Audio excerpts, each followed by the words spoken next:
আসসালামু আলাইকুম। হ্যালো বন্ধুরা, সবাই কেমন আছেন? আমি চলে আসছি আব্দুল্লাহ আল আমিন আপনাদের জন্য ওই জামাটা দ্বিতীয় পার্ট নিয়ে, এবং কি একটা সুন্দর গল্প বলে গল্পের মাধ্যমে আপনাদেরকে ভিডিওটি সম্পূর্ণ দেখানোর চেষ্টা করতেছি ইনশাআল্লাহ।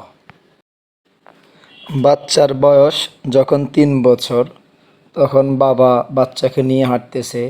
হাঁটতে হাঁটতে একটা বাঁশ গাছের সামনে গেছে। একটা কাক বাঁশ গাছের উপরে দাঁড়িয়ে আছে। ছোট বাচ্চা কাক আগে আগে কখনো দেখেনি, এটাই প্রথম দেখা। বলতেছে, বাবা এটা কি? বলল, বাবা এটা কাক। আবার বলল, বাবা এটা কি? বলল, বাবা এটা কাক। আবারও বলল, বাবা এটা কি? বলল, বাবা এটা কাক। আপনারা জানেন ছোট বাচ্চাদের একটা অভ্যাস আছে, যেহেতু আমার একটা আলহামদুলিল্লাহ একটা বাচ্চা আছে, সবাই ওর জন্য দোয়া করবেন। বাচ্চারা একটা জিনিস দেখলে ওটাকে বারবার জিজ্ঞেস করে, বারবার জিজ্ঞেস করে, কিন্তু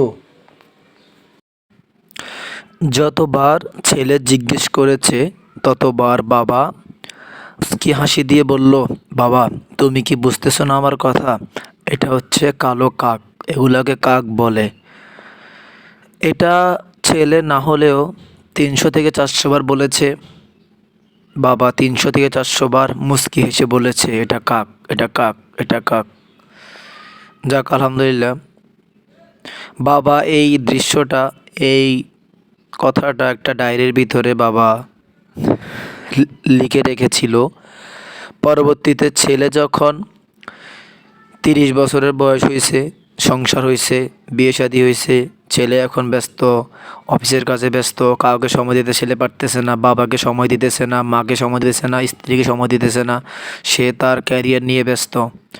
কোনো এক সময় বাবা তাকে অনেক ফোন করে আনালো, এনে একটা বাঁশ গাছের সামনে গেল ছেলের সাথে।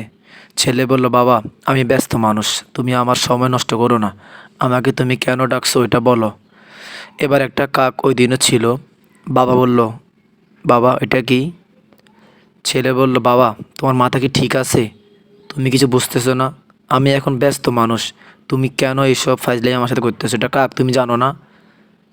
একবার বলার পরে ছেলে এরকম ব্যবহার করলো। এবার বাবা কেঁদে ফেললো। কেঁদে দিয়ে বাবা সেই ডায়েরিটা খুললো, বলল ছেলেকে, এটা পড়ো। ছেলে এবার সেই ডায়েরিটা খুলে এটা পড়া শুরু করলো। ছেলে দেখলো এই ডায়েরিটা বাবার নিজের হাতের লেখা।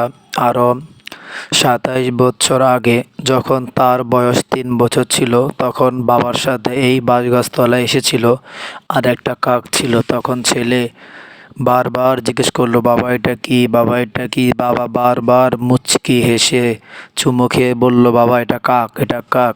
বাবা প্রতিটা পয়েন্টে পয়েন্টে এখানে উল্লেখ করে রেখেছে। ছেলে বলতে বলতে 300 থেকে 400 বার বলার পরেও বাবা একবারও রাগ করেনি। আর আজকে সেই ছেলেকে বাবা একবার জিজ্ঞেস করেছে, ছেলে একবারেই চটকে গেল। আহ, কি করুণ দৃশ্য এই ছেলের সাথে হয়েছে! কি দোষ ছিল বাবাদের? বাবারা তোমাদেরকে সময় দিল, শ্রম দিল, অথচ তোমরা তোমরা কিন্তু বাবাদের ক্ষেত্রে এটা একেবারে হয় না। শোনো ছেলেরা, তুমি যদি তোমার বাবাকে লুঙ্গি কিনে না দাও, মনে করবা তুমি একসময় বাবা হবা। তখন তোমার ছেলে তোমাকে শুধু লুঙ্গি কিনে না দিয়ে থাকবে না, তোমার পরনের লুঙ্গি খুলে ফেলবে। যদিও কথাটা খারাপ লাগবে শুনতে, কিন্তু এটা বাস্তবতা, এটাই প্রমাণ। কেন? তুমি আরেকজনকে এক আঙ্গুল দেখাবে, কিন্তু তোমারই 3টা আঙ্গুল তোমার দিকে ভাসমান হবে। তুমি এখনই ট্রাই করে দেখো। যারা যারা এই কথাগুলো শুনতেছেন তারা দেখুন, আপনি যদি এক আঙ্গুল কাউকে তাক করেন, 3টা আঙ্গুল আপনার দিকে আছে। তো অবশ্যই খেয়াল করবেন, আপনি যতটুকু আপনার বাবা মায়ের সাথে করবেন, সেম ততটুক আপনিও পাবেন। এটাই ইতিহাস, এটাই বাস্তবতা, এটাই কথা। আসলে বন্ধুরা, কথা বলতে বলতে গল্পটা পুরোটাই বলে ফেললাম। জানি না আসলে পরিপূর্ণ গল্পটা হয়েছে কি না। যদি কেউ আগে ওই গল্পটা শুনে থাকেন তাহলে তাহলে ভালো, আর যারা নেই তারা অবশ্যই সবাইকে শেয়ার করে গল্পটা শোনার জন্য চেষ্টা করে দেবেন ইনশাআল্লাহ।